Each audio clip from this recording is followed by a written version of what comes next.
ఇక సరిగ్గా 10 రోజుల క్రితం రాజస్థాన్ లో ఓ ట్రావెల్స్ బస్సు దగ్ధమైంది. అంతకుముందు ఇతర రాష్ట్రాల్లో పలు ప్రమాదాలు సంభవించాయి. తాజాగా కర్నూలు జిల్లాలో ఘోర ప్రమాదం జరిగింది. ఈ ప్రమాదాలు జరిగిన తీరును పరిశీలిస్తే అన్నింటిలోనూ కొన్ని సారూప్యతలు ఉన్నాయి. ప్రమాదానికి గురైన ఈ ప్రైవేటు బస్సులన్నీ స్లీపర్ క్లాస్వి. ఇందులో కొన్ని BS6 వాహనాలున్నాయి.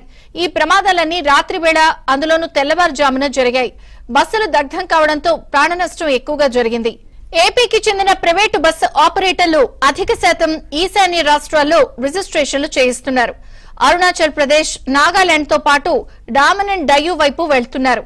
ఈ రాష్ట్రాల్లో రిజిస్ట్రేషన్లు చేయించుకుని ఆల్ ఇండియా పర్మిట్లు తీసుకుంటున్నారు.